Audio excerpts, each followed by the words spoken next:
Good morning, everybody. Good morning.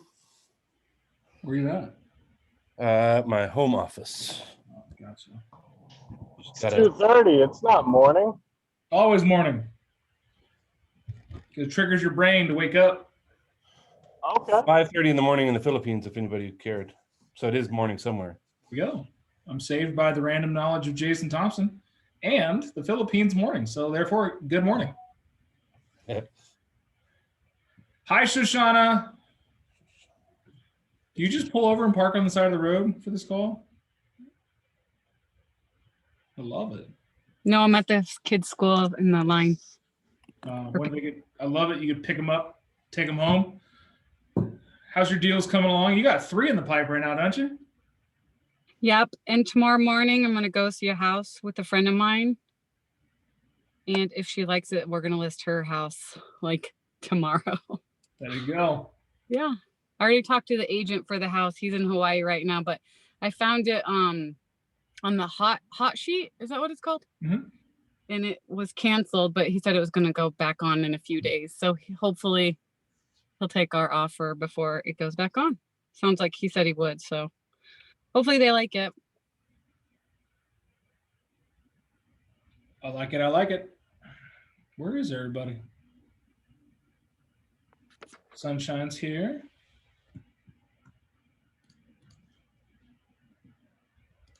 How are you, Miss Sunshine?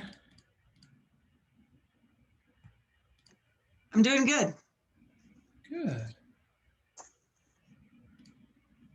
How are you, Mr. Kyle? I'm doing great, thank you. Happy to be here. Happy you're here, my friend. How was your first 2 weeks, 3 weeks, 4 weeks going? Start of my second week, I guess. It's going really well. I was shadowing Nicole at an open house yesterday, learned a lot there, so I'm really thankful for the experience and everything. It was it was a great learning opportunity. So felt good to get out and do something.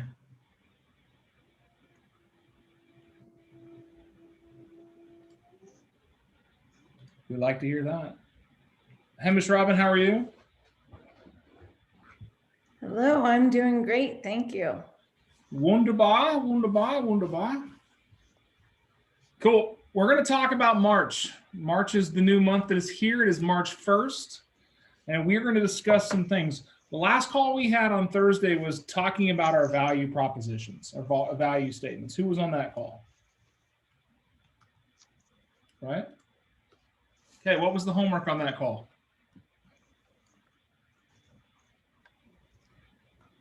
Find our unique value. Yeah. How so? How are you going about doing that? Talking to friends, family, loved ones, that type of thing. Okay. Asking people that you know that you can trust and ask them how they would describe you as an agent, right? Oh, God, I just got a call from an agent, a guy that I've been trying to get a hold of forever, and then all of a sudden now he calls me. Terrible timing.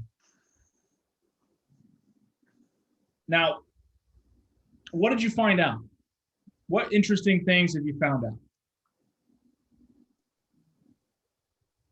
When you ask somebody, they don't give a negative response usually. Okay, usually pretty positive, right?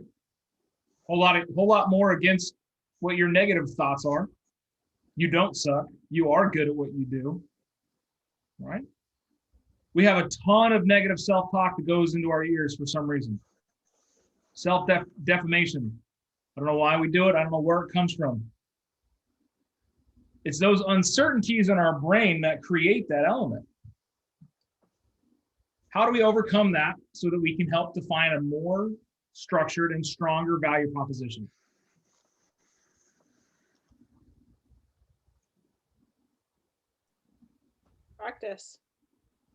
Practice, okay? Consciously challenging your brain to understand and adopt a new idea.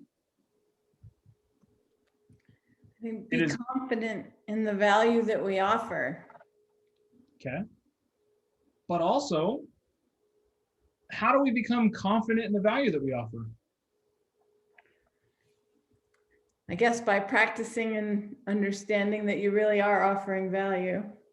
Practicing and offering value. That's big. Practicing so that you know you're offering value. Right? Would you be very good as a race car pit crew guy right now? No? What if I put you in a class for the next year and they taught you all the ins and outs of being a pit crew guy? Do you think you'd be very good at it then? A little bit better, right? Probably more competent. What if you've been doing it for your entire life?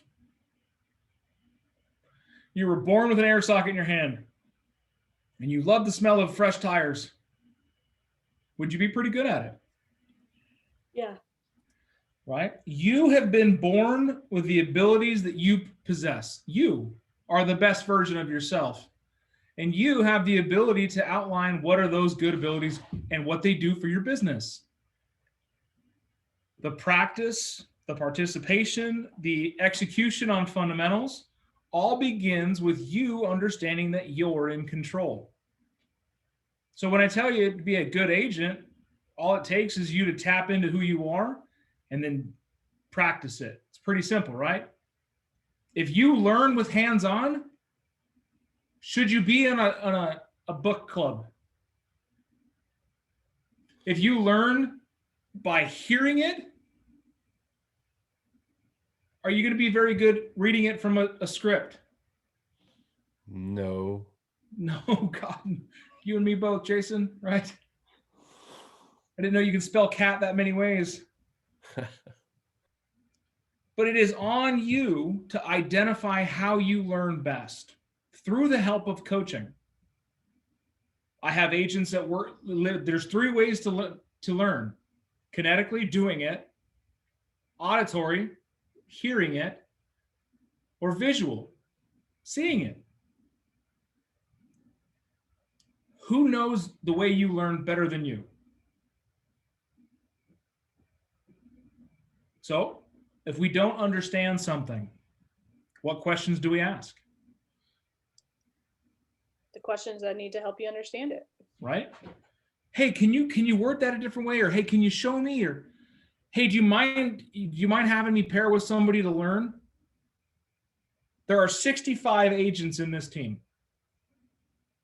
I assure you, somebody out there has got the same struggle that you do and are going to overcome it by asking questions along those lines.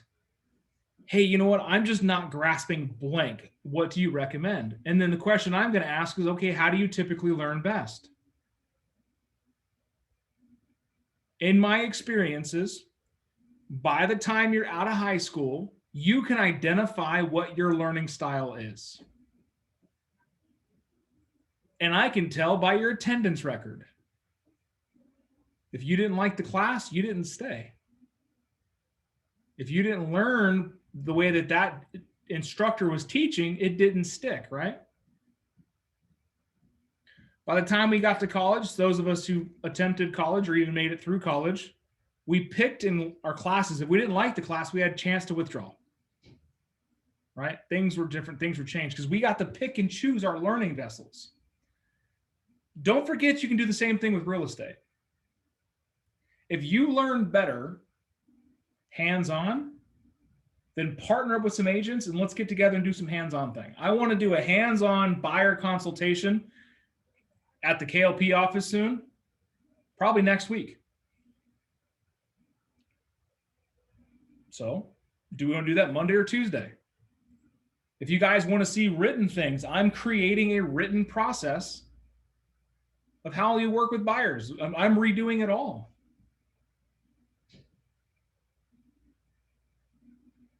Or if you work kinetically, meaning you do it yourself, then pair up with other agents and do it back and forth. Put yourself in a situation where you have to learn. Are you guys tired of Zoom calls? No. Yeah. Who said no? BB's like, hell yeah, hell yeah. I like Zoom because it allows me the access to multiple people at multiple times. I get to reach all of you all over the nation. I love that. But at the same time, I also feel like we're using it as an excuse not to get out there and do stuff. How many of you have neighbors you've never talked to? How many doors in your neighborhood have never felt your knuckles? I'm gonna put it that way, right? A lot. Amber doesn't knock on the door, she pats it. Open, please. I ring the ring doorbell. But I was on a call right now and it touched my heart when the guy was talking about how COVID has become an excuse for so much latency.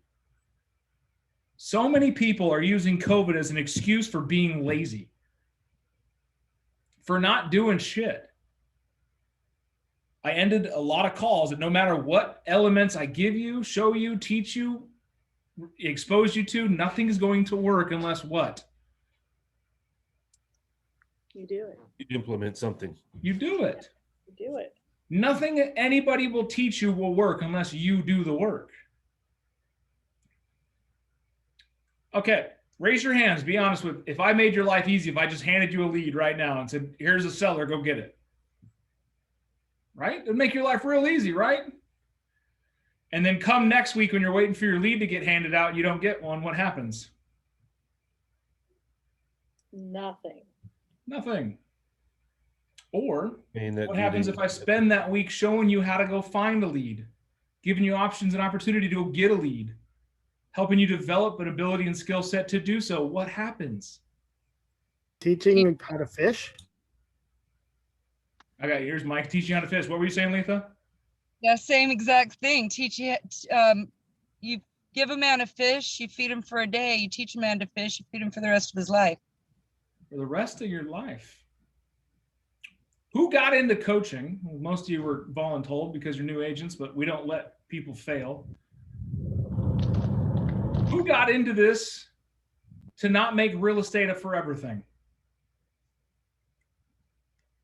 Kayla just rose her hand because she heard me. She's like, I got into this.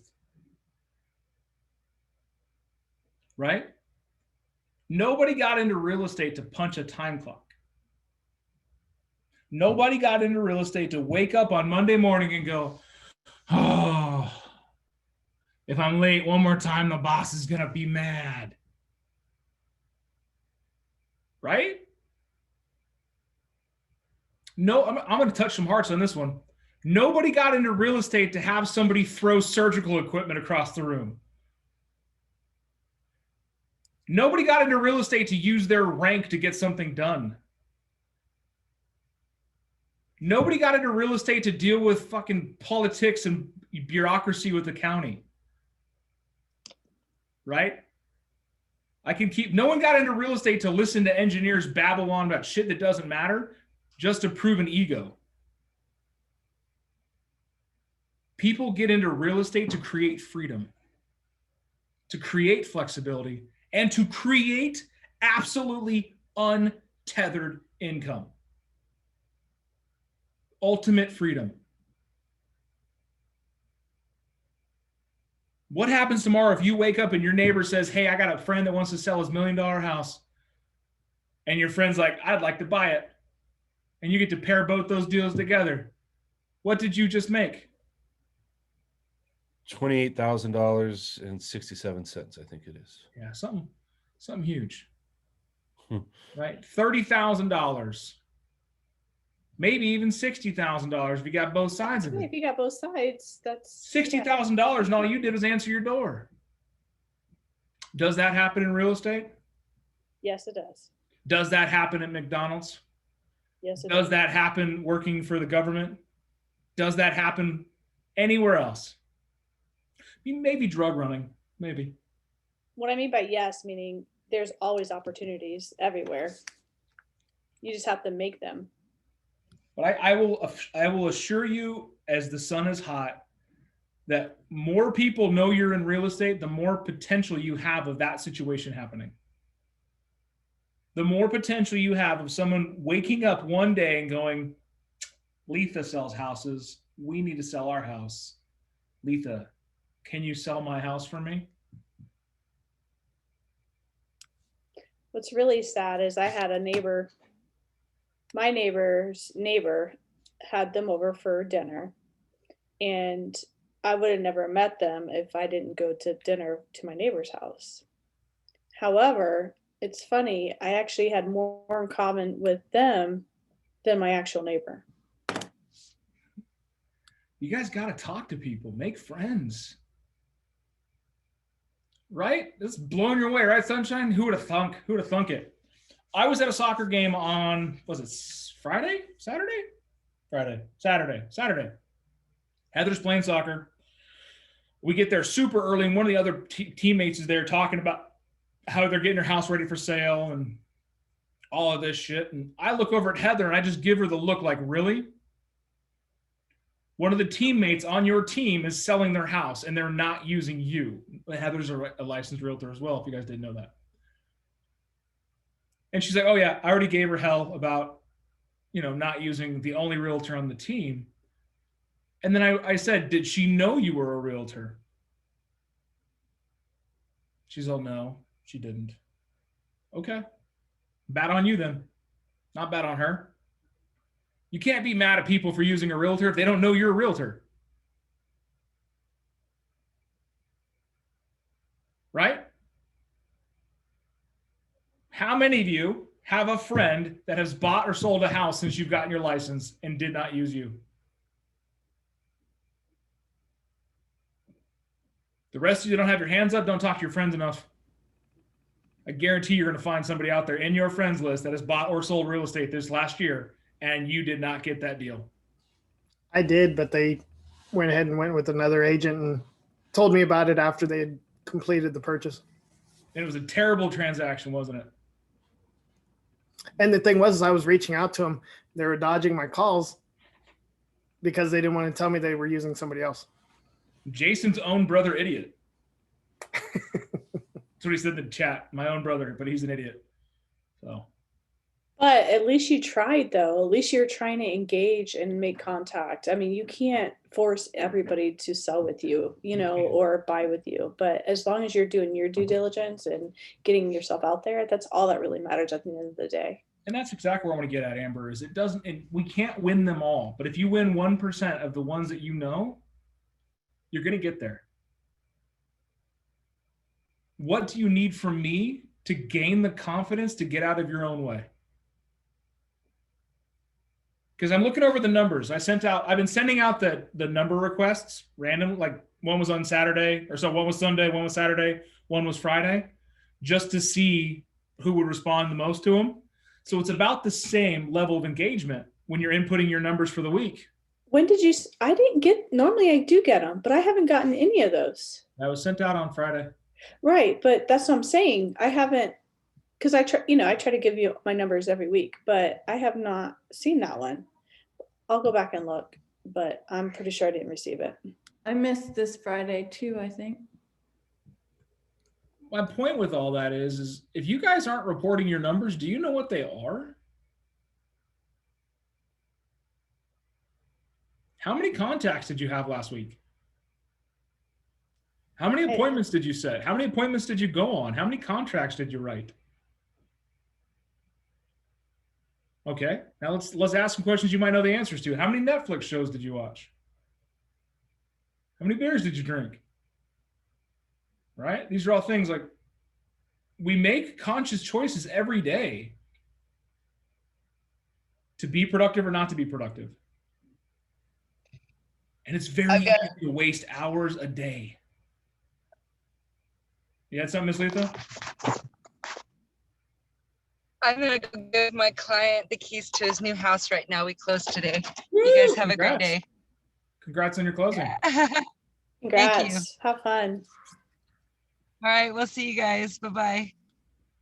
But we want to talk about some things of, okay, what's happening in your business to keep you from being successful? I hear people say I'm making calls. Go ahead, Amber. For me, it's really, it's not making a call. It's actually the follow-up. Like, I feel like when I engage right away and then I feel I don't keep up. And I think maybe command is an answer for that, but it's one of those things where I'll engage, but they're not ready yet. And then I forget. It is not that I forget on purpose. It's just something else will come up and that will just keep pushing down. So for me, it's either follow up or actual blocking calendar. That's still my problem after a year and a half. Well, let's get it fixed. Follow through is important in anything you do. Anything you do, the fortune is made in the follow-up, period. If somebody tells you one day that I want to sell my house in January, and you don't remind yourself until February, and you drive by their house and there's a sale sign in the front yard, how pissed off are you?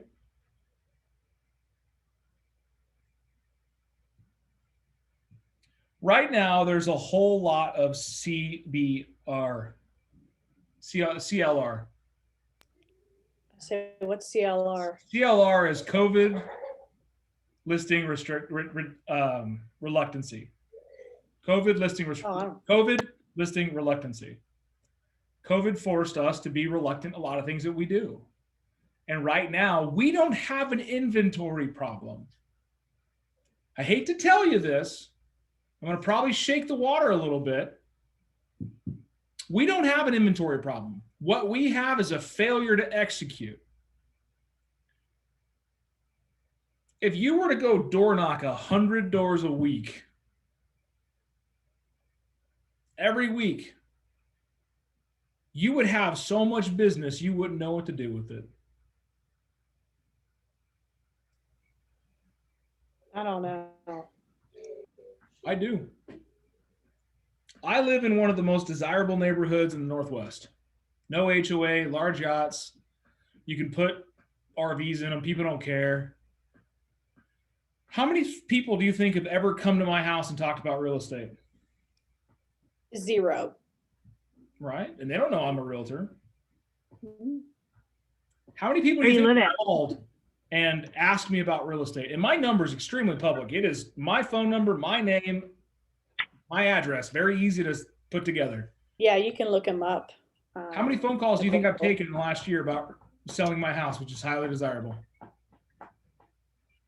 0.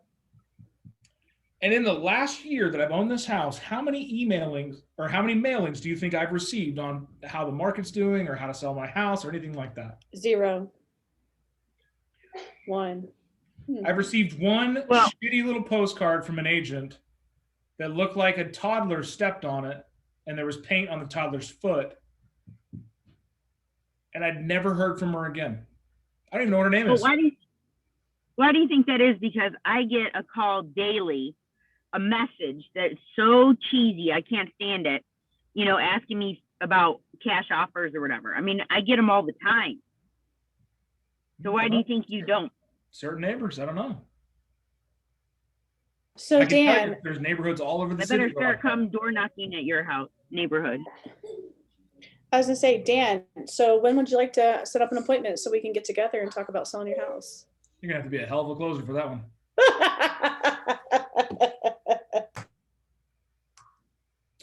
I am down to do door knocking in the neighborhoods with you guys. I know you guys have gone out with a couple of the others, but I'll go out with you.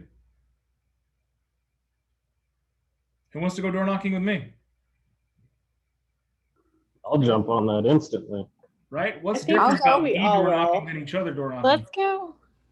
Let me ask you that. What's different between my door knocking with you guys and just you guys doing it by yourselves? You're I can learn from you. So maybe we do that once a month. I'll go out with you. We'll do a call session together. Well, whatever you need to help. If you need to be in a room where it's being done at, I want to show you. I think it goes back to your first part of this meeting of which way do you learn? Or do we learn from watching you and seeing you do it, or just going out there and doing it and seeing once we're with you, see it's not that bad to. I think that's the first thing, Big Jason, is I think people are afraid. They're afraid of it. They're scared of it. As my son says, scared of it.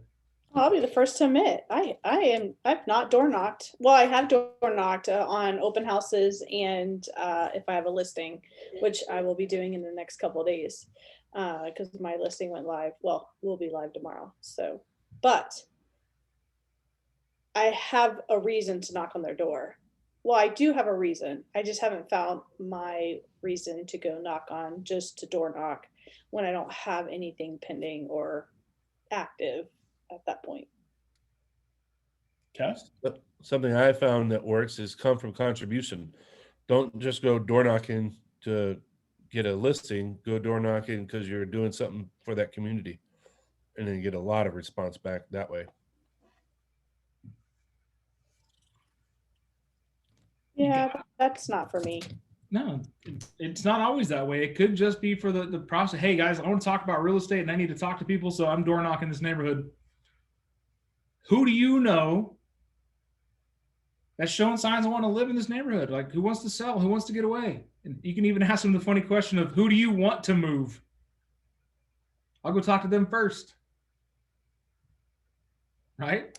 Well, the That's guy a good down the one. street, his dog barks all the time. Can't stand him. I just had one We- today that a new neighbor moved in and went over and introduced myself to him, and I'm going to list the house next door. And he says, "Oh, I have a friend that's looking to make a move, but I don't want my friend to live that close to me, so I'm not going to give you his information." Is what he said. Hey, that's great. I got a house down the street. If I'm controlling it, I'll make sure he doesn't live next to you. What's his contact information? Yeah. So the truth behind it all is we're going to switch up some of these calls, the PC group calls. We're going to do PC group activities. Sunshine's like, ooh, I'm interested. I'm excited. That makes me very excited. I think that's something we're going to put in and implement new for March and the rest of the year is we're going to get off of these calls and we're going to do things. We're going to meet together. So I saw what Jason said on Tuesday. Why Tuesday? Because you asked Monday or Tuesday, and I said Tuesday.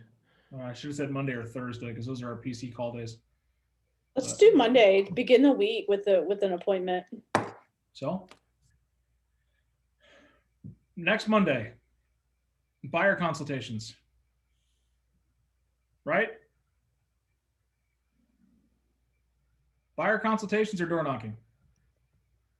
I'd rather do door knocking, honestly.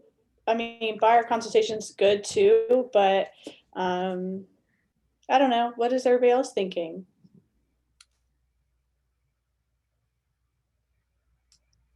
I like them Crickets. both. I like the buyer consultation, but I don't know what time. Because I'm down with Amber. We'll do the buyer consultations and we'll do door knocking during actual lead gen time. And earlier today, like I didn't mean to offend Jason when he called me this weekend with an issue, and I said, "Hey man, just come see me after your lead generation on Monday." And it's not because I don't hear your guys as having issues or problems and getting them answered, but I want you to actually handle your lead generation like a non-negotiable appointment. It's very easy for me to say, "Yeah, come see me at 9 o'clock on Monday." Because at 9 o'clock, that's when my schedule frees up because I have from 9 until 10 open every Monday. But it's also the time I need lead generation. But for you guys, it should be 9 to 11 every day. So if you got something, I say, hey, come to me after your lead generation. It's because I want you to honor that. And just like both Mike and Amber said, that scheduling is a difficult thing. Not having your shit on your calendar when it has to be there really challenges you to become, more structured, because otherwise you're always going to flounder. You're going to have problems where something comes up, right? Something comes up. It always comes up. Every time too. Every time. But if you get to the point where you're absolutely just hammering on that and creating those golden hours, and you protect those golden hours, is something going to come up? Absolutely not. It's a matter of breaking really bad habits too. Yep. I'm thinking everything's an emergency. Me too, Mike. And that you're not alone. I'm the opposite. I don't see anything as an emergency. Sometimes I'll get to it when I get to it. Which is probably, it's a difficult way. If someone sees something as an emergency, like, oh, I got to get there, I got to do it. Then you get someone that says, hey, we'll get to it when we get it figured out. There's a balance there. It has to happen. Understanding the urgency of stuff is important. Can this wait an hour or two? Does this have to be answered right this second? Can this wait until this afternoon when we have a call time set up? Is this a fire? These are things that like I had to start asking because my coaches are not available all the time. So I learned to say, okay, I've got this, and this I need to get done. So when I have that time, I'm clear, I'm concise, and I'm to the point because I need my answers. I need my direction. I need to get out. I don't have time to sit there and be in the fight. Like I need to get back to battle. So the only way I did that is because now I know I have strategic times within my calendar where I have to get set up for. Every Monday, I know what I'm doing. Every Tuesday, I've got a game plan. Every Wednesday, we all know where I'm at. Thursdays, Fridays, they're pretty well structured. That way, I don't get the surprises. My days are pretty fluid because I'm able to adjust within that framework, but I want to make sure that I have those designated time slots set up so that shit does not get in the way. Okay, so let's talk about buyer consultation because that's what we're going to be talking about right here soon. When somebody calls and I'm in a meeting or whatever, I'm in a coaching meeting, right? My instant thing is, okay, let me pause you so I can answer this because I don't know who it is, right? But how long do you keep them waiting? And that's where I fail is because I'm so worried about losing that contact or that buyer seller that I will end our meeting with you, which is still important, right? Because I have it on my calendar every week. However, I feel like I'm going to miss out on an opportunity if I stay on the line. That's my problem. And a lot of people struggle with that. But I'm not going to tell you never to answer your phone. I'm never going to tell you not to answer your phone all the time. You're the only one that can dictate that pace. And if you miss something, you have to go back and carry on. The good thing is a lot of this stuff is recorded. You can look at it later on. I know you don't because you're like me. And if you don't catch it in the moment, you don't go back and look at it later on. That's the point that I get at. My head is just all over the place. So if I don't get to that right now, I'll forget within 30 minutes that I was working on that project. And that's kind of like what. If I could show you my desk, I have tons of these notes. They're just random like drawings and gibberish. But it's because somebody calls and exactly, somebody will call and I'll make sure I get it handled. And then as I get it handled, I throw the note away. Yeah, see, everyone's got them on there. This is how you stay focused. Jason, yours brain and my brain work about the same. The difference is I've had to find this out because of the positions I've held in my life. We're way more detail oriented than my brain is capable of handling. I can't tell you how many documents I've sent out for signatures that got bounced back because I put 2 L's in Gmail. Yeah, you can laugh at me for being a retard. It's okay. But it's the truth. My brain does not pick up small details like that.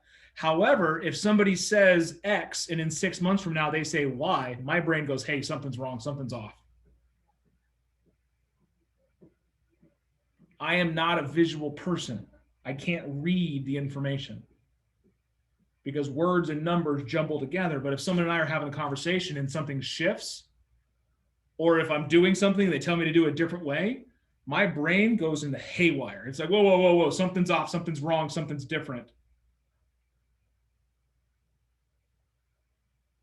That's why you got to find the system that works for you. And I'm not going to prescribe the script system to everybody. Like Jorge had the biggest piece of paper out of all of us. Clearly he hasn't been to the Market Center to get these really good Old Republic note cards like Amber and I have. He's fancy. He's got a notebook. But follow the system. But leave time in your schedule for thinking. If it's a 15-minute block or a 30-minute block, thinking and catch up. For you, Sunshine, maybe 6 minutes. You don't have time to think. But you have to. You got to schedule yourselves. yourselves. I'm not going to do it. I'm not going to tell you lead gen between 9 and 11. I'm just going to tell you based on this really good book here. I don't know if you've heard of it. It's the Millionaire Real Estate Agent. It's a really good book about real estate. It's probably something you should look at. But it talks about lead generation is best done in the morning.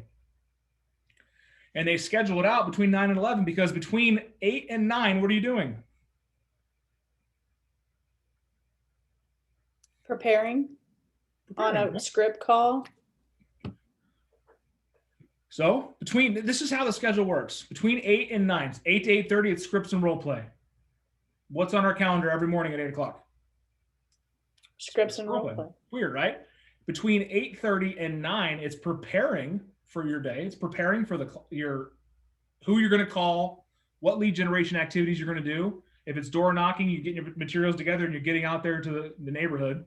And then from 9 to 11, you're actually engaging in that activity. From 11 to 11:30, it's updating the CRM information, right? Updating your notes, reconciling, getting everything put together. I struggle with that as far as people at work. Like, I have a hard time with that. So talking to people at work or getting a hold of people because they're at work? Yes. Both. So I run into situations where I'll call my friends. They're like, Amber, I'm working right now. Can you call me later? Yeah. What time? But I still feel like I don't want to keep bothering at work. That's the problem. Well, that's the thing is if you know they're at work, put a note in the system that they're at work and you'd call them later. Have 2 designated time frames for lead generation. We've talked about this before, having an evening time. If that's how your brain works, then use it. I can tell you by 3:30, 4 o'clock, I am dead to the world. Because by then my brain has been through so many decisions, so many things, and so many absolute just will-sucking events that I don't have the power to sit down and make phone calls at 4 o'clock in the afternoon.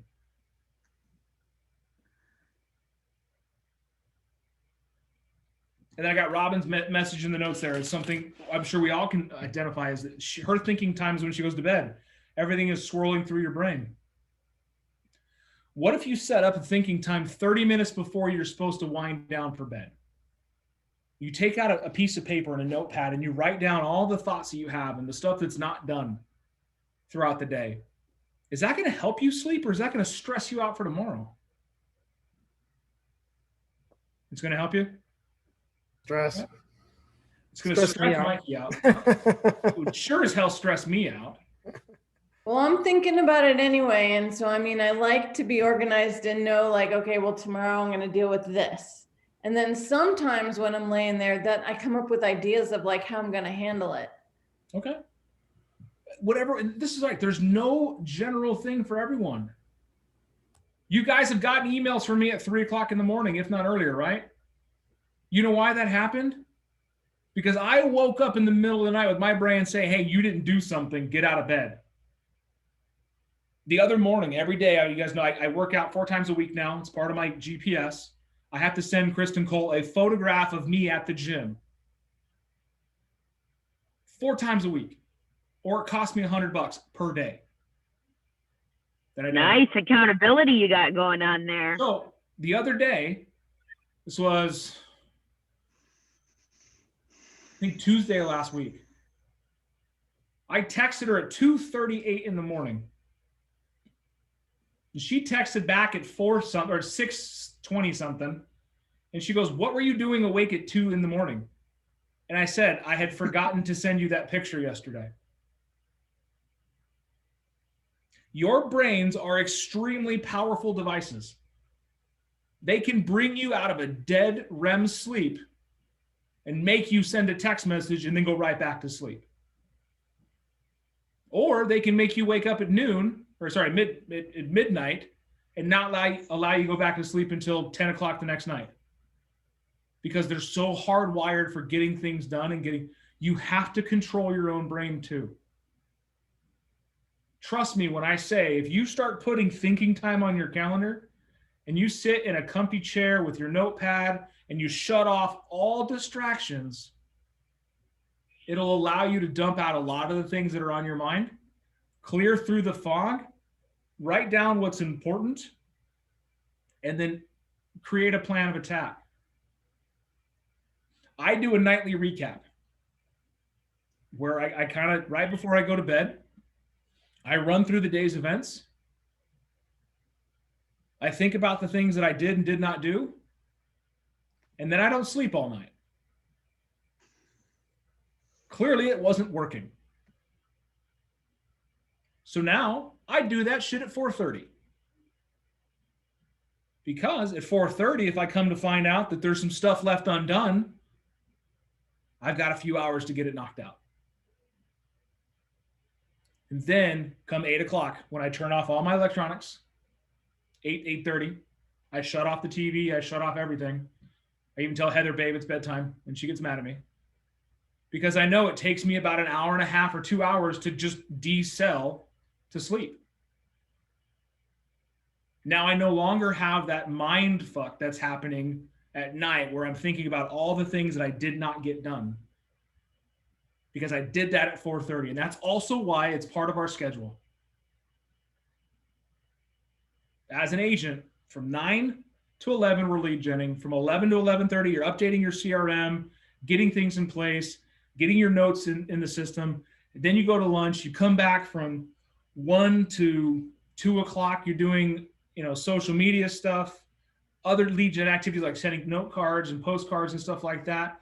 And then from 2 to 4, you're doing other appointments, showing houses, going on buyer consultations, door knocking, sending letters, other lead generation activities that may not be directly call related. And then from 4:30 to 5, you're recapping your day, outlining a plan for tomorrow. And at 5 o'clock, you shut the train down.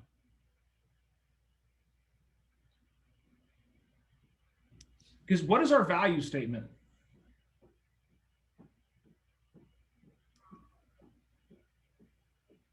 Anyone know?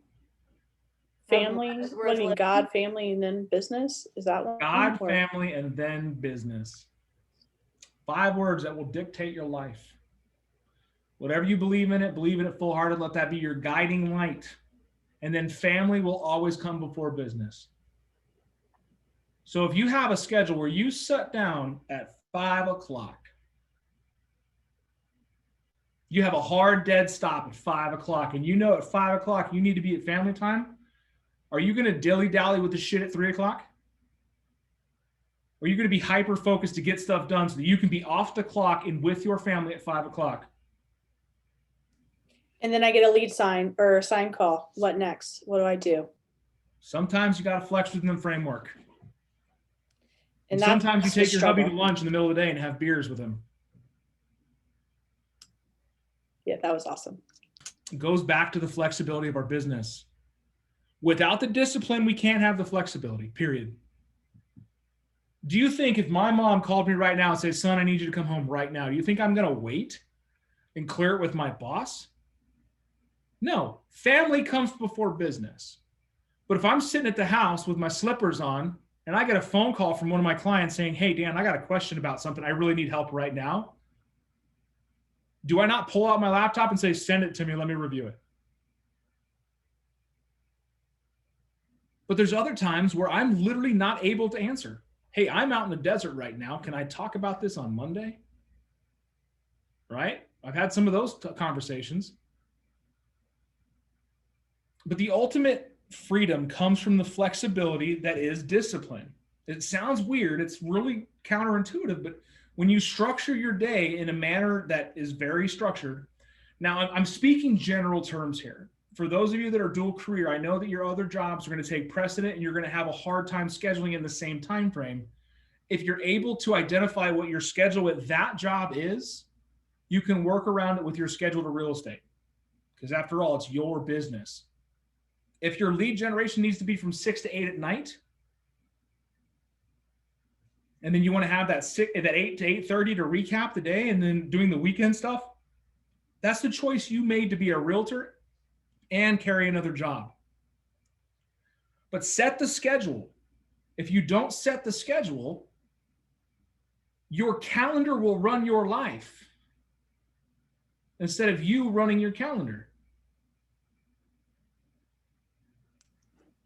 That's my goal, is to get to that point. I need to get to that point. Here, I want you to do something, Amber. Stand up. Sit down. All right, so you are in control of your body. Then you can write your own calendar. Yes, I can. All right, good. Just wanted to make sure we had that motor function there. If you want to do something, you don't have to wait for it to happen. Create the environment it's going to happen. And that means having difficult conversations with people.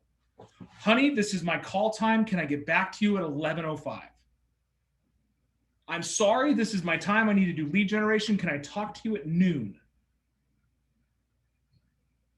Got a phone call right now. And instead of answering it, hey, I'm in an appointment. Can I call you back in an hour? The less I fracture my attention, the better I feel at the end of the day.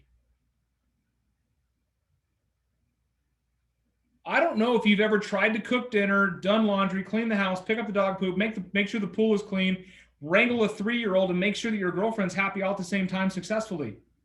I can tell you I haven't. That's stressful as hell. It is so stressful. But I can tell you that Sunday night when I do my laundry and it's done, come Monday morning, I don't have to worry about what I'm wearing because it's already clean. On Tuesday, I know that my purple shirt's hanging up and I don't have to worry about if it's dirty or not. Come Wednesday, I'm probably gonna have to do another load of laundry soon because that's usually when I get my son. Right? I have a structure to my life so that I don't have to microfracture my attention. There's no such thing as multitasking. Your brain is not capable of focusing on 2 things at the same time. You know why? It already is. It's called breathing and living. When you're focused on doing something and then doing something else, your brain is jumping between both. It's focusing on both. Back and forth, back and forth, back and forth, right? You ever had a conversation with somebody, you look down and read a text message, in the last 15 seconds of that conversation, you're now blank in your brain? All the time. That is multitasking. That is proof that we are unable to focus on 2 things at once. So the least you have to do that, it's going to happen. There's times in your day where you're going to have something that's like, I need to look at this puppy picture. What'd you say? Right? We've all been there. The amount that we can reduce that, the better we can improve our lifestyles. I've said this countless times. If we go back and look at all the recordings we have, if I were to tell you that the success you wanted in real estate only needed to be 10 conversations a day, would you make those 10 conversations happen? We have talked about it. Your economic model, right? Donde está economic model? So page 179, 178, right? MRA, economic model, outlines exactly what it is you need to do to be successful. It's interesting. There's literally a mathematic formula for it that goes through everything you need to do to figure it all out. I don't know why they wrote it down in a book. I don't know if that's something that they just started doing in this generation where they just write down the information. Like, here's the answers to life right here in a book. What page was that on, Dan?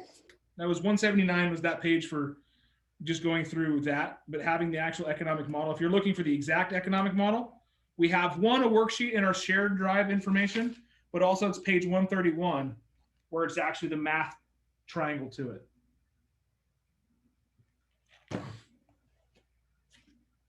I love that you went and grabbed your MREA. You knew exactly where it was. Who doesn't have a copy of the MREA? Sunshine, come see me tomorrow.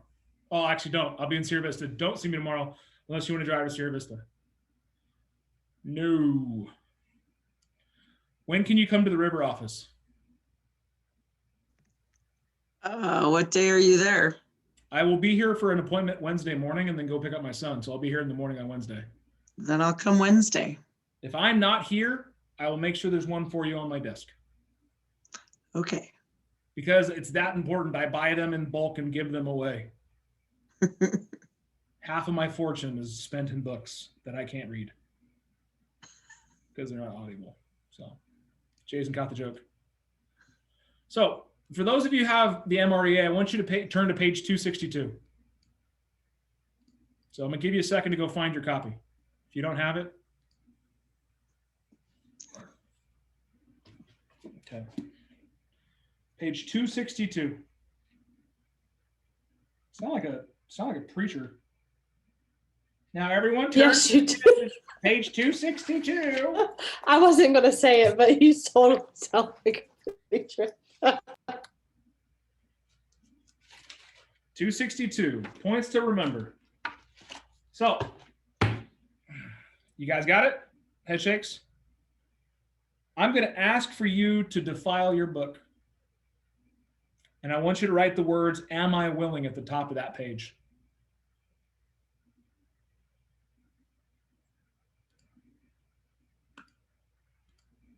For those of you who don't have the book, the points to remember from the MREA Net a Million states that netting $1 million is a natural outcome for fully implementing the 4 fundamental business models of the millionaire real estate agent. In our experience, there are 16 issues that must be addressed to be successfully. So to successfully transition, you must, right, sustain a solid lead generation program that emphasizes marketing and consistently increase numbers of leads. I want you to read this in this line. Am I willing to sustain a solid lead generation program that emphasizes the marketing and consistently increasing the number of leads? Am I willing to track and convert leads through others? Am I willing to protect my lead generation focus time? Am I willing to weigh my options and discover what works and does not work for me? Am I willing to know the minimum number of listings I must take each month? Am I willing to list the minimum number of listings each month? Am I willing to get sellers to accept my team concept? Am I willing to consistently market my sellers' listings for more leads? Am I willing to make the time to learn and implement the recruit, train, keep, and counsel process? Am I willing to hire capacity versus cul-de-sac talent? If you guys don't understand that term, go read that portion. It's important. Am I willing to achieve accountability to the right standards? Am I willing to create teamwork with a rock and roll? Am I willing to combine quality service with quantity service? And am I willing to stick to the budget model and control my costs? Am I willing to stay focused on my 20% that matters? And am I willing to counterbalance my life to maintain my energy at a high level? Can we go back to 15 to focus on 20% that matters? What do you mean? What do they mean by the 20% that matters? Like in that specific time? Like what? What are the 5 jobs of a real estate agent? Lead gen. Lead generate. Listings. Robin had something. Yeah. Leverage. It was practice your scripts. It's the 5th one. Lead generate. Set appointments. Go on appointments. Negotiate contracts and scripts and role play. Practice. I need to write those down because I don't have those. The 5 jobs of a real estate agent are to lead generate, to set appointments, to go on appointments, to negotiate contracts, and to practice scripts and role play. Is it easy to identify if something falls into those 5 categories? That's your 20%. Thank you for narrowing that down for me. Success is simple, not easy. Being able to identify things and break them down to small bites is where life becomes fun. We like to overcomplicate. The human brain likes to take simple things, make them difficult so that we can understand them. Raise your hand if you know somebody who uses a bunch of $10 and $15 words, right? Like palmutate, quantitative, all these things, right? Jorge, you work at Raytheon. Everyone there does. It's part of their orientation, they give you a book of words and terms to use. I was there, I remember. Have you ever dealt with somebody that was super smart? Like it was like a master of their field, subject matter expert that used the most basic kindergarten terms where you feel like your third grader could understand it, right? Who do you think has a better understanding of the principles?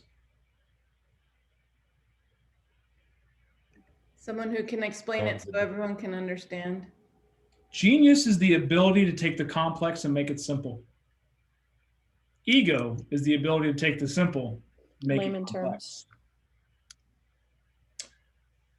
If we can understand what we're doing and make it simple for others, we can convey our message. We can convey our beliefs. We can convey different opinions and options. It's being able to take what's complex and make it simple. So the complexity of your schedule, right? We all struggle with that at some point. How do we make it simple? Have a written plan. What does Monday look like? What does Tuesday look like? What does Wednesday look like? What does Thursday look like? What does Friday look like?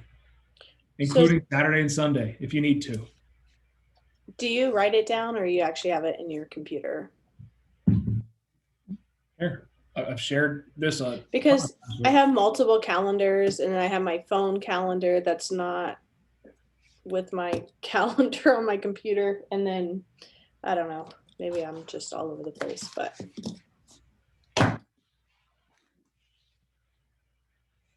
Is there any uncertainty in my calendar today? How about tomorrow? How about Wednesday? How about Thursday? How about Friday? Saturday, look, I still have to report my numbers. Sunday, I still have things to do. Come next Monday, is there any uncertainty in my schedule? How about Tuesday? How about Wednesday? Thursday's a little different. There's a huge class overlay. But you can see that I have appointments scheduled in there for the things that I don't want to miss. And I have openings where I can gap it in. So when I tell someone, hey, come see me at lunch, why is that? What's usually open for my day? Lunch. Right around lunchtime.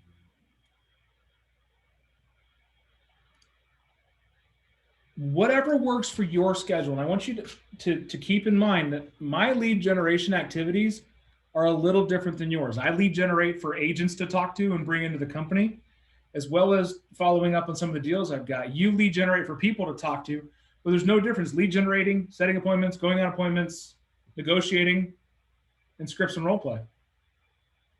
I am on a scripts and role play every Friday for my coaching.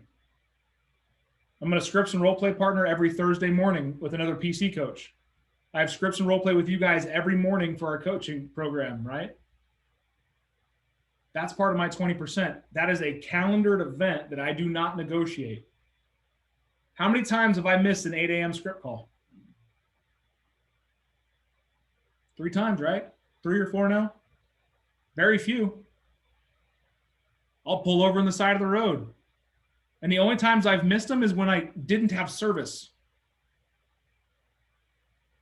Like on the way to Sierra Vista one day, I didn't have service. But then as soon as I did, I jumped on at the end of the call. Larry did a great job. But these are things because in my mind, that is a non-negotiable appointment. So start with that. Let's set up your calendar to represent what you want to do and how you learn. And we go back to that. We're going to bring it full circle here. If you don't learn very well by sitting on a Zoom class, then maybe we need to set up a secondary time where we can have a corporeal teaching in person. And we'll do that on the calendars. I think Monday next week, we need to be at the KLP office and we'll be doing a buyer consultation in person. Okay? What time? At 2:30? 2:30. Can I bring my kid? Bring your kid. Okay. She can be our client. Oh, geez. I don't know if you want that. But you see how easy it is for us to flex when we talk about stuff like that. So 2:30 on Monday. I'm going to make sure that we can get the conference room. If not, we'll use it. We'll get the training room. If not, we'll use the conference room.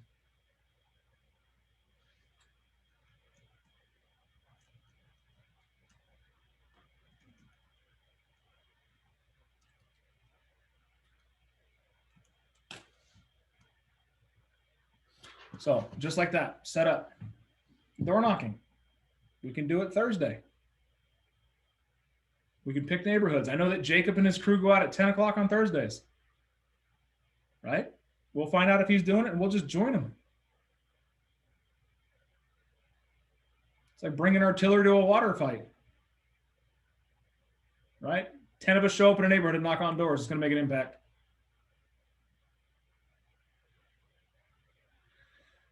Well, whatever you do, if you do not get control of your calendar, you will never be able to master your life. March is the only month that has action in its title. March. March is a steady pace. Who are my military people, right? Did you guys march at different paces? They trained you to 30-inch step, didn't they? Heel toe, 30 inches, heel toe, 30 inches. There was. That's why I can do a lot of push-ups still. Still. My big ass can do a lot of push-ups too. It's quite impressive. But that's the thing. You had standards. You were held to them. You were trained to them. You executed upon them and now become ingrained in you for life. Por alia. So get a hold of your calendars for those of my dual career agents.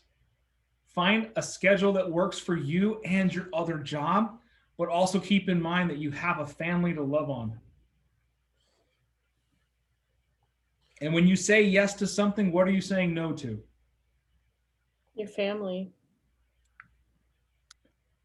This came realization real heavy. So I don't want anyone to miss out on time with their family, but I don't want you to miss an opportunity in your career. And the more structured you can be with your schedule, the more free you can be with your time.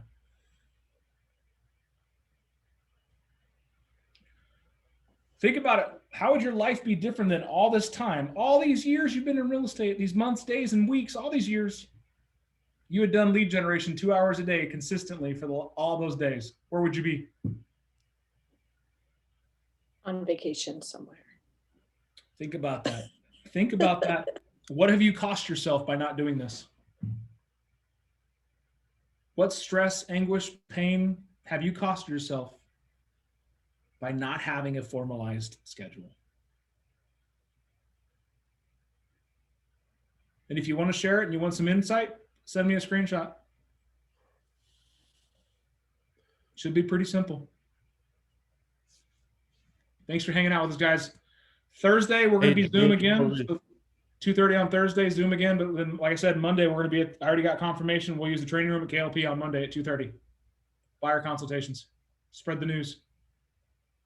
Before we go, since we're in March now, didn't we have a listing competition for February? Level listing? Who won? Keller Williams International did. I don't know where we ranked. I got to find out. Oh, and since you're talking about March 17th is my birthday, in case you guys wanted to know. St. Patty's Day. Very nice. It's cool because people are always throwing a party for my birthday. The whole world, brother. The whole world celebrates with you. So, Big Dan, Sir. Big Dan, I have a question. Okay, jump on the question call real quick so I can end this. Oh, okay. It's the same, just go to the links. I'll see you guys there. Okay.